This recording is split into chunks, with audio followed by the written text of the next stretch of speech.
CM পাঙ্ককে নিয়ে ফিরল পল হেমেন, মানে সিএম পাঙ্ককে সঙ্গে করে নিয়ে ফিরে এলো পল হেমেন। আমরা আজকে দুটো রিটার্ন দেখতে পেলাম, পল হেমেন এবং কি সিএম পাঙ্ককে। আজকে স্ম্যাকডাউনে মেইন ইভেন্টে আমরা দেখতে পাই face to face Roman Reigns team versus Solo Sikoa team. তো সেই মুহূর্তে রোমানের টিমে তো পঞ্চম মেম্বার হিসেবে কেউ যুক্ত হতে চাচ্ছিল না সেথ রলিন্স এবং কি বিভিন্ন রেসলারকে তারা বলছিল, কিন্তু কেউ যুক্ত হচ্ছিল না রোমান রিংসের টিম। তো আজকে ফাইনালি আজকে আমরা দেখতে পেলাম সোলো সিকোয়া এবং কি রোমান রিংস যখন কথা বলতে শুরু করে ঠিক তখনই আমরা দেখতে পাই পিছন থেকে কথা শোনা যায় পল হেমেন, লেডিস এন্ড জেন্টলম্যান, মানে পল হেমেন যা বলে তাই বলতে থাকি।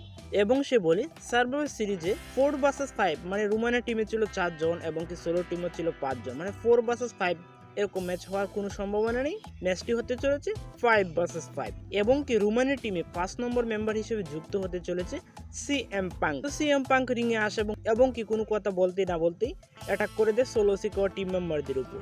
তো এখানে আমরা একটি ভয়ানক ব্রল দেখতে পাই, টিম রোমান ভার্সেস টিম সোলোর মধ্যে একটি ব্রল।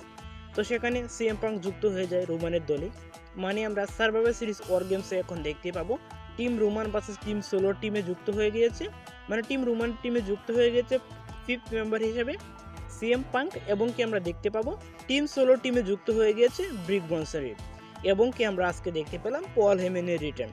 তো আজকে স্ম্যাকডাউনটি খুবই ভালো ছিল, আজকে আমরা দুটি রিটার্ন দেখতে পাই। তো এই রিটার্ন দুটো যদি সার্ভাইভার সিরিজে গিয়ে হতো তাহলে আমার মনে হয় আরেকটু বেশি ইন্টারেস্টিং থাকতো। তো ত্রিপলি যা ভালো মনে করেছে তাই করেছে, সমস্যা নেই।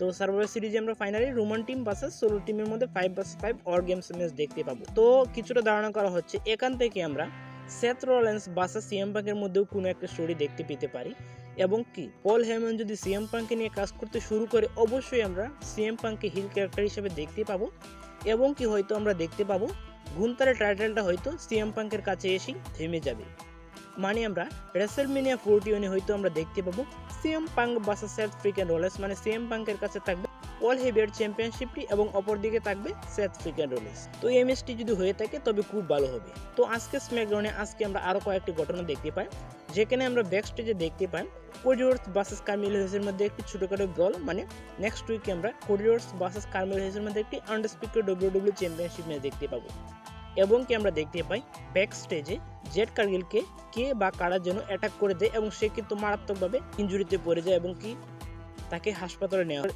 তো এখানে কিন্তু আমরা সার্ভাইভার জেড কার্গিলের জায়গায় হয়তো আমরা বেলিকে দেখতে চলেছি। তো এটি হলে ভালো হবে আমি মনে করতেছি যে, এবং কি আজকে সাধারণ কিছু কিছু ম্যাচ ছিল, সেই ম্যাচটি আমার কাছে মনে হয় না কোনো ইম্পর্টেন্ট ছিল।